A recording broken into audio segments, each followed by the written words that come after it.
धर्मराज युधिष्ठिर कहने लगे कि हे कृष्ण, वैशाख मास की शुक्ल एकादशी का क्या नाम है तथा उसकी क्या कथा है, इस व्रत की क्या विधि है, सो सब विस्तार पूर्वक कहिए। श्री कृष्ण जी कहने लगे कि हे धर्मराज, मैं आपसे एक कथा कहता हूँ जिसको महर्षि वशिष्ठ जी ने श्री रामचंद्र जी से कहा था। एक समय श्री रामचंद्र जी बोले, हे गुरुदेव, कोई ऐसा व्रत बतलाओ जिससे समस्त पाप और दुख नाश को प्राप्त हो जाए। मैंने सीता जी के वियोग में बहुत से दुख भोगे हैं, अतः आप कोई व्रत बतलाइए। महर्षि वशिष्ठ बोले, हे राम, आपने बहुत सुंदर प्रश्न किया है। आपकी बुद्धि अत्यंत शुद्ध और पवित्र है। यद्यपि आपके नाम का स्मरण करने से ही मनुष्य पवित्र और शुद्ध हो जाता है, तो भी आपका यह प्रश्न लोकहित के लिए बहुत ही सुंदर है। वैशाख मास में जो एकादशी आती है उसका नाम मोहिनी एकादशी है। इस एकादशी का व्रत करने से मनुष्य सब पापों से तथा दुखों से छूटकर मोह जाल से मुक्त हो जाता है। अतः यह व्रत दुखी मनुष्यों को अवश्य करना चाहिए। इससे मनुष्य के सब पाप और दुख नाश को प्राप्त हो जाते हैं। अब आप इसकी कथा ध्यान पूर्वक सुनिए।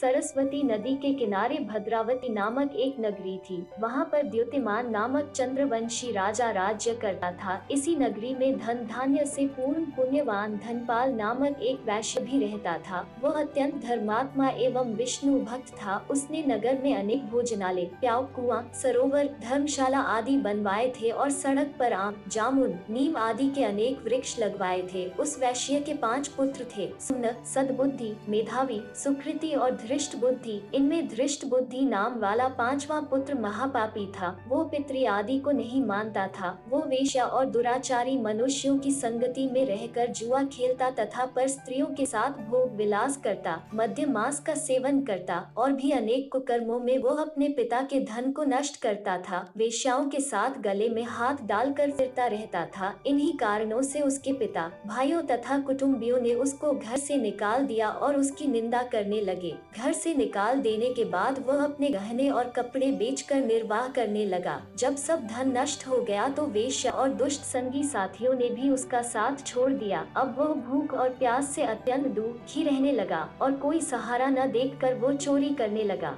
एक बार वह पकड़ा गया, परंतु राज्य कर्मचारियों ने उसको वैश्य का पुत्र जानकर छोड़ दिया। मगर जब दूसरी बार वह फिर पकड़ा गया तो उसे उन्होंने राजा के सामने उपस्थित कर दिया। राजा ने उसे कारागार में बंद कर दिया। कारागार में राजा ने उसको बहुत दुख दिए और कहा कि तू मेरी नगरी से निकल जा। वह नगरी से निकल वन में चला गया और वन में पशु पक्षियों को मार कर खाने लगा। कुछ समय के पश्चात वह बहेलिया बन गया और धनुष्य बाण लेकर पशु पक्षियों को मार मार कर खाने लगा। एक दिन वह भूख और प्यास से दुखित होकर खाने की खोज में फिर रहा था कि कौंडिन्य ऋषि के आश्रम पर पहुंच गया। उस समय वैशाख मास था और कौंडिन्य ऋषि गंगा स्नान करके आ रहे थे। उनके भीगे वस्त्र के छींटे पड़ने से उसको कुछ सद्बुद्धि प्राप्त हुई और वह मुनि के सामने हाथ जोड़कर कहने लगा कि हे मुने, मैंने अपने जीवन में बहुत भारी पाप किए हैं। आप उन पापों से छूटने का कोई साधारण और बिना धन का उपाय बतलाइए।